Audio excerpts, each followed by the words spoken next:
ಕೊಬ್ಬರಿ ಎಣ್ಣೆ ಅಂತಂದ್ರೆ ನಾವೀಗ ಈ ಪ್ಯಾರಾಶೂಟ್ ಆಯಿಲ್ ತಲೆಗೆ ಹಚ್ಕೋತೀವಲ್ಲ ಕೊಬ್ಬರಿ ಎಣ್ಣೆ ಅದ್ರಲ್ಲಿ ಏನು ಒಂದು ಸೆಂಟ್ ಇರುತ್ತಲ್ಲ, ಅವ್ರೇನ್ ಅನ್ಕೋತಾರೆ ಅಂದ್ರೆ ಅಡಿಗೆಗೆ ಅದ್ ಹಾಕ್ಬಿಟ್ರೆ ವಾಸನೆ ಬಂದ್ಬಿಡುತ್ತೆ, ಹಿಂಗಾಗಿ ಅದನ್ನ ಬಳಸಂಗಿಲ್ಲ ಅಂತ. ಬಟ್ ಶುದ್ಧ ಕೊಬ್ಬರಿ ಎಣ್ಣೆ ಈಗ ಇಡೀ ರಾಜ್ಯಾದ್ಯಂತ ಎಲ್ಲಿ ಬೇಕಾದ್ರೂ ನಿಮ್ಗೆ ಸಿಗುತ್ತೆ. ಕಂಪ್ಯಾರಿಟಿವ್ಲಿ ಒಂದ್ ಸ್ವಲ್ಪ ಜಾಸ್ತಿ ಇರ್ಬೋದು, ಅದು ಆರೋಗ್ಯಕ್ಕೂ ಒಳ್ಳೇದು, ದೇಶಕ್ಕೂ ಒಳ್ಳೇದು. ಆಮೇಲೆ ಕೊಬ್ಬರಿ ಪ್ರೊಡಕ್ಷನ್ ಅಲ್ಲಿ ನಾವು ತುಂಬಾ ಮುಂದೆ ಇದೀವಿ, ಕರ್ನಾಟಕಕ್ಕೂ ಒಳ್ಳೇದು, ಕರ್ನಾಟಕದ ಮಾರ್ಕೆಟ್ ಕೂಡ ಇದಾಗುತ್ತೆ. ಸರ್ ವಿದೇಶಿ ಪ್ರಯಾಣದ್ದು, ಸರ್ ವಿದೇಶಿ ಪ್ರಯಾಣ ಮೊದಲೇ ಹೇಳಿದ್ರೆ ಇದು ಬೇಸಿಗೆ ರಜೆ ಇರೋದ್ರಿಂದ ಸರ್ ಮಕ್ಕಳಿಗೆ ಬಹಳ ಜನ ಈ ಟೈಮ್ ಅಲ್ಲೇ ಏಪ್ರಿಲ್ ಮಾರ್ಚ್ ಏಪ್ರಿಲ್ ಮೇದಲ್ಲೇ ಬಹಳ ವಿದೇಶಿ ಪ್ರಯಾಣ ಮಾಡೋದು. ಸೊ ಈ ಸಾಹೇಬ್ರು ಮೊದ್ಲೇ ಹೇಳಿದ್ರೆ ಎಷ್ಟೋ ಜನ ವಿದೇಶಿ ಪ್ರಯಾಣ ಕಟ್ ಮಾಡ್ತಿದ್ರು. ಸಾಹೇಬ್ರು ಮೊದ್ಲೇ ಹೇಳಿದ್ರೆ ಬಹಳ ಟೂರ್ಸ್ ಏನು ಹೋಗ್ತಾ ಇದ್ರು ಅದನ್ನು ಕಟ್ ಮಾಡ್ತಿದ್ರು. ಈಗ ಒಂದ್ ಸ್ವಲ್ಪ ಡಿಲೇ ಮಾಡಿದ್ರು ಪಾಪ ಎಲೆಕ್ಷನ್ಸ್ ಸಲುವಾಗಿ ಸಾಹೇಬ್ರು. ಎಲೆಕ್ಷನ್ಸ್ ಪರವಾಗಿಲ್ಲ ಮೇಡಮ್, ಜಾಗತಿಕ ಮಟ್ಟದಲ್ಲಿ ಏನಿದೆ ನಡೀತಾ ಇರೋ ಇದ್ರಲ್ಲಿ ಆ ದೃಷ್ಟಿಯಲ್ಲಿ ಏನಿರುತ್ತೆ ಒಂದು ಮೇಡಮ್, ಇದೇ ಕುರ್ಚಿಯಲ್ಲಿ ಕೂತು ಪ್ರತಿದಿನ ಇದು ಇಲ್ಲಿಗೆ ನಿಲ್ಲಲ್ಲ, ಇದು ಇಲ್ಲಿಗೆ ನಿಲ್ಲಲ್ಲ ಅಂತ ಸಾವಿರ ಸಲ ಹೇಳಿರ್ತೀನಿ ನಾನೇ. ತಮ್ಮ ಹೆಸರು ಪಂಚಾಯತಿನೇ ನಾವು 4 ಜೊತೆ ಮಾಡಿದೀವಿ. ಮತ್ತೆ ಇನ್ನೇನು ಮತ್ತೆ ವಿಶ್ವಗುರು ಮೋದಿ ಅವರಿಗೆ ಅದ್ರ ಬಗ್ಗೆ ಒಂದ್ ಚೂರು ಇದಿರಲ್ವ, ಏನ್ ಸರ್ ಹಿಂಗಂತೀನಿ ನೀವು?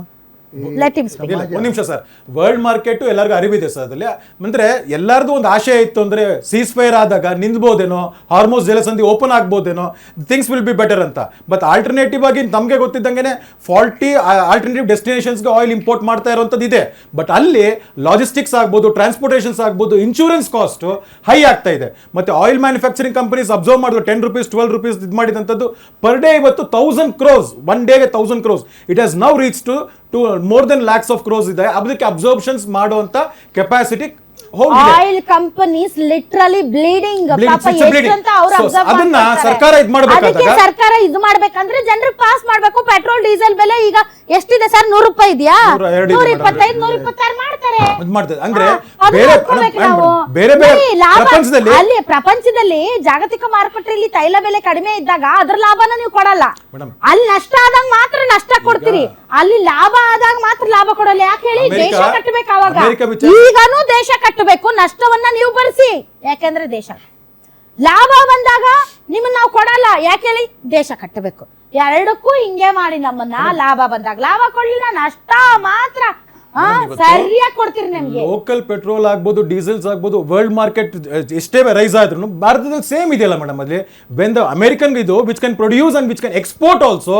ಇವತ್ತಲ್ಲಿ 50% ರೈಸ್ ಇದೆ, 50% ರೈಸ್ ಇದೆ. ಅದರಲ್ಲಿ ಒಂದ್ ನಿಮಿಷ 50% ರೈಸ್ ಇರೋದು ಹೇಳ್ತಾ ಇರೋದು. ನೀವ್ ಹೇಳೋದ್ ತಪ್ಪಿದೆ. ಜಾಗತಿಕ ತೈಲ ಮಾರುಕಟ್ಟೆಯಲ್ಲಿ ಕಚ್ಚಾ ತೈಲ ಬೆಲೆ ಕಡಿಮೆ ಇದ್ದಾಗ ಬೇರೆ ಬೇರೆ ದೇಶಗಳಲ್ಲಿ ಗ್ರಾಹಕರಿಗೆ ದೇಶೀಯ ಮಾರುಕಟ್ಟೆಯಲ್ಲೂ ಕಡಿಮೆನೇ ಇರ್ತಿತ್ತು. ಆದ್ರೆ ನಮಗ್ ನೀವು ಕಡಿಮೆ ಮಾಡ್ಲಿಲ್ಲ ಬಿಜೆಪಿ ಗವರ್ನಮೆಂಟ್. ಯಾಕೆ ಅಂತಂದ್ರೆ ನಾವು ದೇಶ ಕಟ್ತೀವಿ ನಾವು ಮೂಲ ಸೌಕರ್ಯ ಅಭಿವೃದ್ಧಿ ಮಾಡ್ತೀವಿ ಅಂತ ಹೇಳಿ ನಮ್ಗೆ ಕೊಡ್ಲೇ ಇಲ್ಲ. ಬ್ಯಾರಲ್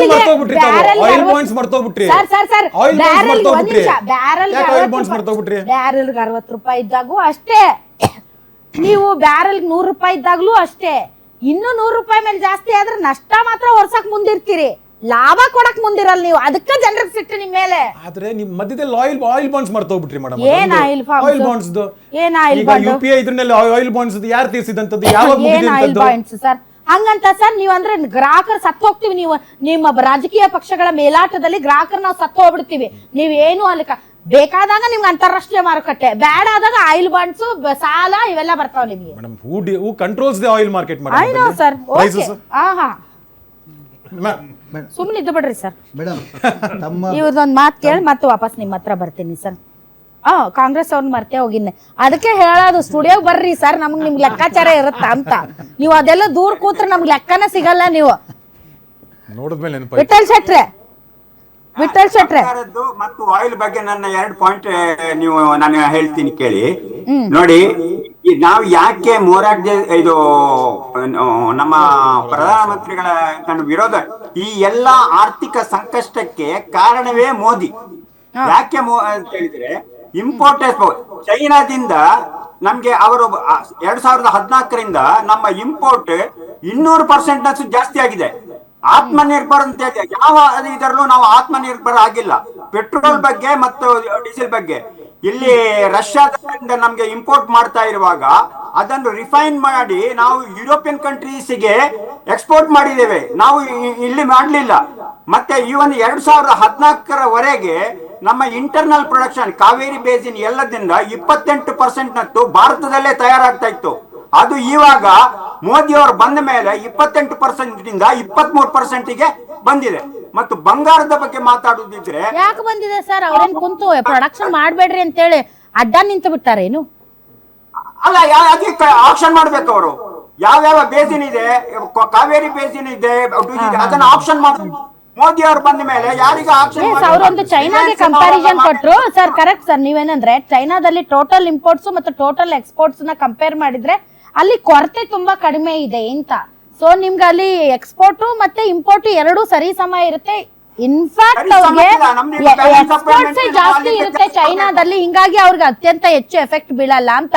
ಬಟ್ ಸರ್ ಕಂಪ್ಯಾರಿಟಿವ್ಲಿ ನಾವು ತುಂಬಾ ನಾವು ಮುಂದೆ ಬಂದಿದ್ದೀವಿ ಸರ್. ಉದಾಹರಣೆಗೆ ನಮ್ದು ಇಂಪೋರ್ಟ್ಸ್ ಸರ್ ಒಂದು ಮಾತಿಗೆ ನನಗೆ ಕೊಡಿ. ಫಾರಿನ್ ಎಕ್ಸ್ಚೇಂಜ್ ಬಗ್ಗೆ ಇಲ್ಲಿ ಟ್ರಂಪ್ ಅಧಿಕಾರ ಸಿಕ್ಕಿದ ಮೇಲೆ ಡಾಲರ್ ಅಂತಾರಾಷ್ಟ್ರೀಯ ಮಾರ್ಕೆಟ್ ನಲ್ಲಿ ವೀಕ್ ಆಗುವಾಗ ಎಲ್ಲಾ ರಾಷ್ಟ್ರದ ಸೆಂಟ್ರಲ್ ಬ್ಯಾಂಕ್ಗಳು, ರಿಸರ್ವ್ ಬ್ಯಾಂಕ್ಗಳು ಗೋಲ್ಡ್ ಪರ್ಚೇಸ್ ಮಾಡ್ಲಿಕ್ಕೆ ಸ್ಟಾರ್ಟ್ ಮಾಡಿದ್ವು. ನಾವು ಅತ್ಯಂತ ಗೋಲ್ಡ್ ನಾವು ಪರ್ಚೇಸ್ ಮಾಡಿದ್ದೇವೆ. ಆ ಗೋಲ್ಡ್ ಪರ್ಚೇಸ್ ಮಾಡಿದ್ದರಿಂದಲೂ ನಮ್ಮ ಫಾರಿನ್ ಎಕ್ಸ್ಚೇಂಜ್ ರಿಸರ್ವ್ ಕಡಿಮೆ ಆಗಿದೆ. ಅದು ಮಾತ್ರ ಅಲ್ಲ, ಡಾಲರ್ ಸ್ಟ್ರಾಂಗ್ ಆಗುವಾಗ, ರುಪಿ ವೀಕ್ ಆಗುವಾಗ ನಾವು ಡಾಲರ್ ಪರ್ಚೇಸ್ ಮಾಡಿದ್ದೇವೆ. ಡಾಲರ್ ಪರ್ಚೇಸ್ ಮಾಡುವಾಗಲೂ ನಮ್ಮ ಫಾರಿನ್ ಎಕ್ಸ್ಚೇಂಜ್ ರಿಸರ್ವ್ ಕಡಿಮೆ ಆಗ್ತದೆ. ಇದೆಲ್ಲ ಮೋದಿಯವರ ನೀತಿಯಿಂದಾಗಿ ಆದ್ದು. ಇದು ಮೋದಿ ಸೃಷ್ಟಿಸಿದ ಆರ್ಥಿಕ ಸಂಕಷ್ಟ. ಅದಕ್ಕೆ ನಮ್ಮನ್ನು ಸ್ಯಾಕ್ರಿಫೈಸ್ ಮಾಡ್ಲಿಕ್ಕೆ ಹೇಳ್ತಾರೆ ಇವರು. ಬೇರೆ ನೀವು ಕಾರ್ನಲ್ಲಿ ಹೋಗುದಿದ್ರೆ ಪೂಲ್ ಮಾಡಿ ಅಂತ ಹೇಳಿದರೆ, ಇವರು ಒಂದು ಟ್ರಾವೆಲ್ ಮಾಡುವಾಗ ಎಷ್ಟು ಕಾರ್ ಬರ್ತದೆ, ಯಾಕೆ ಅದನ್ನು ಕಡಿಮೆ ಮಾಡ್ಲಿಕ್ಕೆ ಆಗುದಿಲ್ಲ? ನಿಮ್ಮನ್ನು ಫಾರಿನ್ ಟೂರಿಗೆ ಹೋಗಬಾರದು ಅಂತ ಹೇಳಿದ್ದಾರೆ. ಈಗ ನಾಳ್ದು 6 ದಿವಸದ್ದು ಫಾರಿನ್ ಟೂರಿಗೆ ಹೋಗ್ತಾರೆ. ಇದು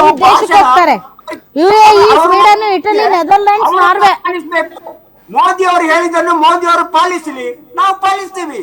ಮೋದಿ ಅವರು ಹೇಳುವುದೊಂದು ಮಾಡುವುದೊಂದು, ನಾವು ಯಾಕೆ ಪಾಲಿಸಬೇಕು?